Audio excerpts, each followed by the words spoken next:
Le Grand Matin Sud Radio. Le petit déjeuner politique.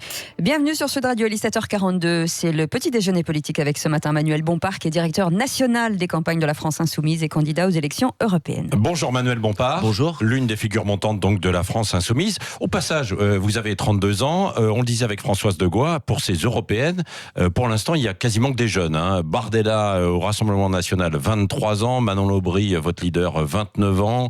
Bellamy, 33 ans. Il fait figure quasiment de vieux. Qu'est-ce qui se passe donc chez les jeunes générations? Vous êtes passionné par l'Europe ?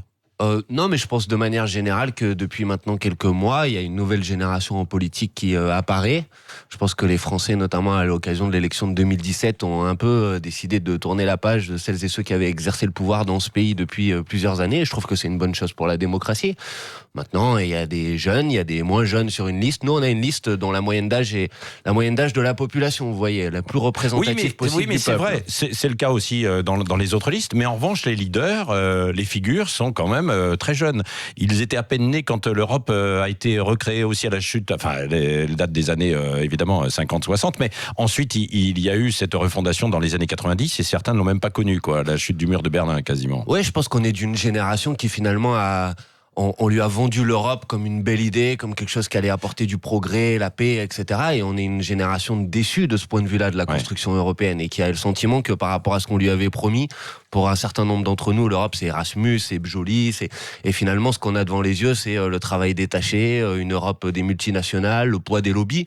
Et je pense qu'un des messages qu'on va apporter dans la campagne, c'est qu'il faut en finir avec cette construction européenne-là, qu'on a besoin de tourner la page de ces traités qu'imposent des politiques économiques qui détruisent les services publics, qui détruisent nos droits sociaux, qui détruisent notre environnement et notre planète, et qu'au contraire, il faut aller vers une Europe du progrès social, de l'écologie, de la démocratie. L'Europe a permis quand même de circuler, d'échanger, etc. Mais il n'y a pas Donc, que des choses négatives. Ah oui. Mais aujourd'hui, pour beaucoup de gens, l'Europe, c'est le service public, la gare ou la maternité qui ferme, c'est le travailleur détaché qu'on amène pour finalement concurrencer par le bas sur la question des droits sociaux. L'Europe, c'est le référendum de 2005 sur le traité constitutionnel européen que le peuple français rejette et qui passe finalement par la voie parlementaire. Voilà, malheureusement, je pense que l'Europe aujourd'hui, c'est beaucoup de désillusions. C'est une grande idée, mais c'est quand même les traités qui l'organisent sont une grande calamité. Ce qu'on va dire dans la campagne, c'est qu'il faut rompre avec ces traités. On va redébattre effectivement de l'Europe sans vouloir la détruire. Notre idée, c'est de dire que ce qu'il faut remettre en cause, c'est les traités qui régissent aujourd'hui le fonctionnement de l'Union européenne. C'est pas l'idée de l'Europe elle-même qui peut être une belle idée. Pour conclure, est-ce que les plus âgés manquent de courage pour aller justement se battre sur le théâtre européen? Moi, je suis pas dans un discours jeuniste ou générationnel. Je pense qu'on a besoin de tout le monde, mais je pense que c'est bien aussi qu'une nouvelle génération s'engage, soit en première ligne. Et c'est une génération de gens de qualité. Manon Lobry, dont vous parliez tout à l'heure, c'est la spécialiste française de la lutte contre la fraude et l'évasion fiscale. Et je pense que c'est une thématique importante en Europe. La loi anti-casseurs à l'Assemblée nationale cette nuit. Les manifestants au visage masqué pourront être poursuivis et condamnés à des peines allant jusqu'à 1 an de prison.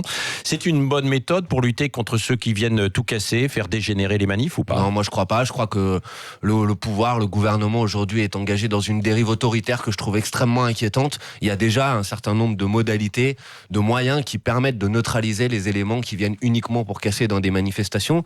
Mais là, on ouvre le règne de l'arbitraire finalement. Puisqu'on va pouvoir empêcher, arrêter des gens de manière préventive sur l'hypothèse que peut-être ils pourraient être des casseurs. Mais dans une démocratie, la justice ne doit pas fonctionner sur la base de l'arbitraire. Elle doit fonctionner sur la base de faits, sur la base de preuves. Là, ce sera factuel, quoi. C'est l'autorité administrative qui va décider sur la base de l'apparence du manifestant que peut-être que lui, il vient plutôt pour casser.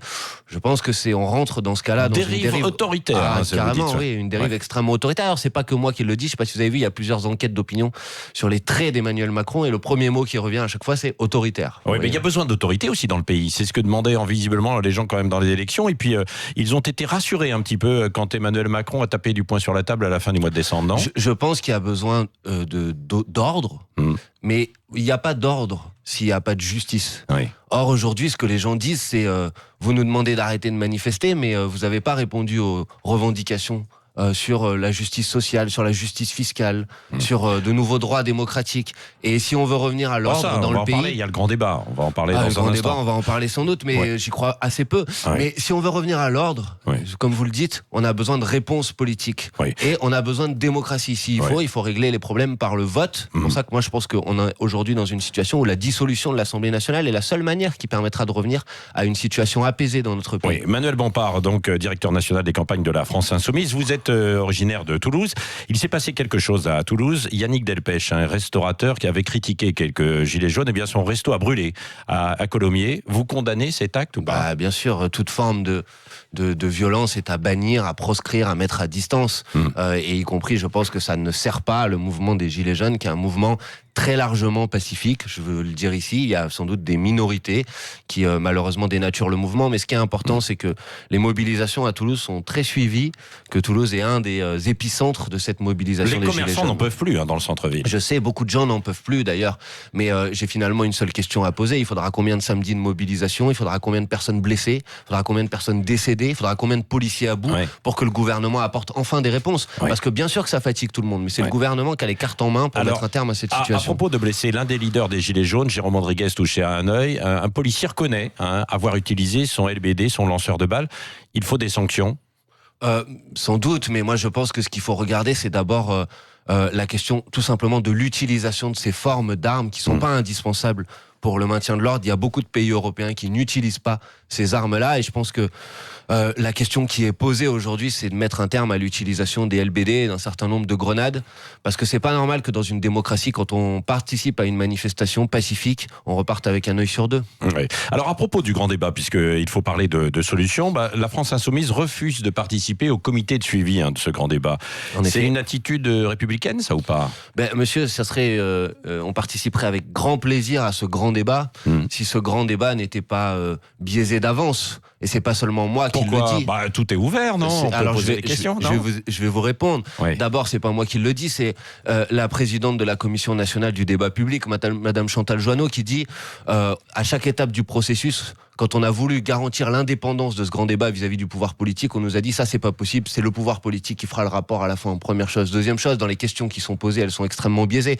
Un seul exemple, on vous dit est-ce que vous préférez baisser les impôts ou supprimer des services publics ? Mais je tiens à dire au gouvernement ici qu'il y a une troisième possibilité, c'est d'augmenter la contribution des plus riches, des multinationales dans ce pays, parce que ce que demandent les gens, c'est pas aujourd'hui qu'on baisse tous les impôts, c'est qu'on ait davantage de justice fiscale. Et troisième aspect, le problème de ce grand débat... sur la table, j'ai cru comprendre que c'était sur la table. On peut en débattre. Il peut y avoir un big bang fiscal, quoi. Mais les questions sont extrêmement biaisées. Et troisième aspect, c'est que le gouvernement nous a jamais dit aujourd'hui comment, à la fin, les conclusions de ce grand débat seraient établies. Il dit discuter, mais à la fin, c'est Jupiter qui tranche. Mais ça, c'est pas possible. Si vous voulez un débat qui soit un débat loyal, il faut qu'à la fin, ça se termine par un vote. Il y a un grand débat alternatif qui a été lancé par les Gilets jaunes. Vous allez y participer, vous, ou pas ? Bien sûr, mais nous, vous savez, on participe au débat. On n'a pas attendu l'autorisation du président de la République pour débattre. D'ailleurs, quand on participe sur des plateaux de télévision, dans la rue, à la rencontre des gens, on débat. On a un programme, l'avenir en commun, il est à disposition de tout le monde. Et si dans le grand débat, les gens veulent s'en inspirer, c'est une très bonne chose.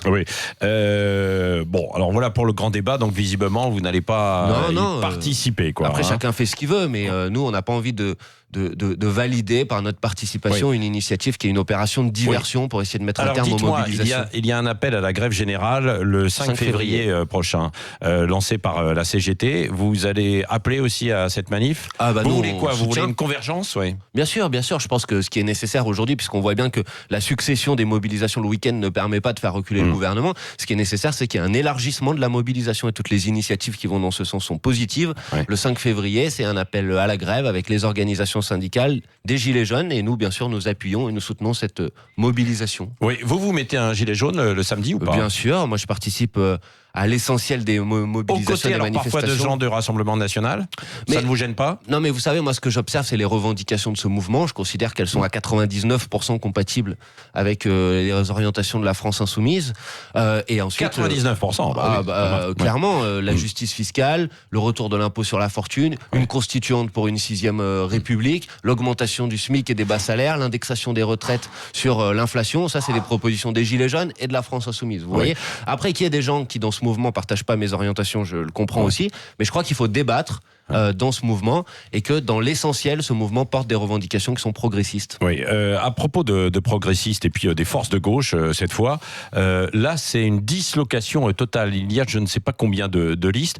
Vous n'appelez pas, vous, finalement, un rassemblement quand même pour peser? Mais nous, on a déjà Qu'est-ce que vous opéré dites à Raphaël Glucksmann, par exemple, qui essaie de rassembler? Bah, écoutez, Raphaël Glucksmann, il dit, de toute façon, moi, mon objectif, c'est de rassembler la gauche non mélenchoniste. Donc, au moins, les choses sont claires. Il nous a pas tordu la main. Mais ce que je veux vous dire ici, c'est que nous, on a déjà rassemblé sur notre liste. Sur notre liste, vous avez des gens issus du Parti Socialiste comme Emmanuel Morel. Vous avez des gens issus du Parti Communiste. Vous avez des gens de la France Insoumise. Donc vous avez des gens issus du MRC. Vous aussi à cette dislocation, quoi. Mais non, au contraire, on rassemble. Donc, celles et ceux qui voudraient venir participer à cette liste et à ce rassemblement sont les bienvenus. Oui. Maintenant, il y a des divergences politiques sur l'Europe. Nous, on pense qu'il faut rompre avec les traités européens. C'est pas le cas de monsieur Glucksmann. C'est son droit. Oui. Et donc, on va pas mentir aux gens et faire semblant qu'on est d'accord. Oui, Manuel Bompard, vous lancez aujourd'hui un grand renfort de teasing un peu mystérieux, là. Je n'ai pas tout compris sur Twitter. Une opération 471. C'est quoi cette opération? C'est ce soir, la surprise. C'est à 19h que tout le monde pourra découvrir. C'est une initiative de campagne innovante. On s'est fait fort dans la France Insoumise, notamment à l'occasion de la campagne présidentielle, d'amener des nouvelles manières de faire de la politique. Ah bah oui, les clones. Par exemple, ça, c'était des hologrammes. Oui, hologrammes, non, mais je sais bien. Mais... un jeu vidéo, etc. Bon, donc ce soir, on vous fera une nouvelle annonce innovante, mais dont je ne vais pas vous dévoiler aujourd'hui. Dans le petit teasing, quand même. Donner un petit... Un indice. Une initiative de campagne qui va être lancée ce soir, qui va aller jusqu'au 26 mai, qui va permettre d'aller à la rencontre de citoyennes, citoyens dans ce pays. Et vous allez voir, ça va amuser beaucoup de gens. Et je donne rendez-vous à 19h sur la chaîne YouTube de la France Insoumise. Bon, bah voilà, vous donnez, en fait, vous faites votre pub. Vous avez raison, mais finalement. Oui, c'est ça.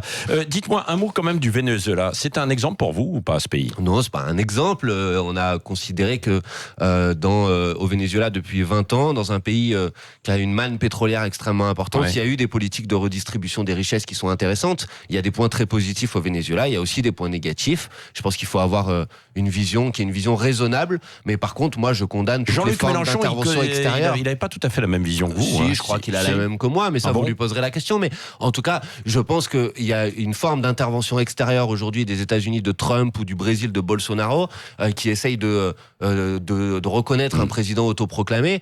Et je pense que c'est pas comme ça que ça doit fonctionner une démocratie. C'est le peuple vénézuélien qui doit choisir ses représentants. Et je trouve que M. Macron, en mettant sa politique extérieure dans la droite ligne de celle de Trump ou de Bolsonaro, fait une grave erreur. Vous croyez que c'est pour ça qu'il y a 2 journalistes de quotidien là, qui ont été interpellés? Non. Non, je ne sais pas pourquoi. Et en tout cas, moi, je suis attaché à la liberté de la presse et je pense que les journalistes doivent pouvoir faire leur travail. Oui. Le mot de la fin, Manuel Bompard de la France Insoumise avec Cécile Ménibus. Vous êtes mathématicien, vous avez un raisonnement extrêmement rationnel et cartésien. Est-ce que c'est pas trop compliqué pour vous de se mouvoir en politique dans une science inexacte et parfois très floue? C'est une bonne question. Non, je pense pas. Je pense qu'au contraire, on essaye d'être finalement le camp de la raison de celles et ceux qui apportent des solutions qui sont des solutions raisonnables aux problèmes et aux défis auxquels est confronté aujourd'hui notre pays. Et je pense que c'est raisonnable de dire qu'on peut partager les richesses autrement. C'est raisonnable de dire qu'il y a une catastrophe écologique et qu'il faut s'y attaquer. C'est raisonnable de considérer que une démocratie revivifiée, c'est une démocratie dans laquelle on participe. Quelle était sa passion là non, mais je voulais revenir justement sur le langage parce que vous avez votre thèse et je vous lis le sujet. Modèle de substitution pour l'optimisation globale de formes en aérodynamique et méthode locale sans paramétrisation. Ça doit être difficile à comprendre pour les gens. Alors là, je vais vous dire, je suis complètement larguée. Est-ce que vous avez dû changer votre langage pour la politique ? Ah, sans doute, mais je pense que... Oui, sans doute. Oui. Parce que je pense que la force de la politique, c'est d'arriver à raconter des choses qui ne sont pas toujours simples avec des mots simples. En tout cas, moi, j'y travaille, mais je pense que tous les personnalités politiques devraient y travailler. Ça voulait dire quoi, ça voulait dire, c'est un travail sur l'optimisation aérodynamique des formes des ailes d'avion. Ah, d'accord. Pour le dire de manière plus simple. Pour gaspiller moins. Ouais. Pour notamment gaspiller moins, avoir des avions plus opérationnels. Un tout petit peu vous aviez compris, vous voyez. Un invité surprise pour vous. Salut les gens, c'est Mélenchon là. Salut Manuel, le fortiche-en-maths là, tu vas bien? Au point d'avoir eu 20 sur 20 au bac là. Bon, tu sais, je t'aime bien. Hein, j'ai même dit que tu comprenais tout et mieux et plus vite que les autres. Bon, en même temps, entre Garrido et Corbière, c'est pas très difficile. Hein. Alors voici ma question, Manuel. Toi qui as déclaré, je dis seulement ce que je pense et je cache jamais mes désaccords. Quel est le plus gros reproche que tu pourrais me faire? À qui? À vous ou à Jean-Luc Mélenchon? À Jean-Luc. Moi, j'ai pas de reproche à faire à Jean-Luc Mélenchon, et si j'en avais, je le ferais pas sur la scène publique. Ce que je considère, c'est que Jean-Luc Mélenchon, c'est la personnalité qui a remis la gauche debout dans ce pays, et je lui tire pour ça un grand coup de chapeau. Ouais, tu vois, même dans la reproche, il a fait des qualités, tu vois. Voilà. Mais il est content, Jean-Luc. Vous croyez que la gauche est debout? J'ai l'impression qu'elle était par terre. À l'élection présidentielle, c'est lui qui a amené notre camp à plus de 19% des voix, et je pense que c'était une très belle performance et qui a redonné envie de faire de la politique à plein de gens dans ce pays, et ça, je trouve que c'est positif. Merci Manuel Bompard, directeur national des campagnes de la France Insoumise et candidat donc aux élections européennes, d'avoir été ce matin sur Sud Radio. Et merci à Dany Moreau qu'on retrouve à 8h20 sur Sud Radio. Restez avec nous, 7h56. Bon réveil.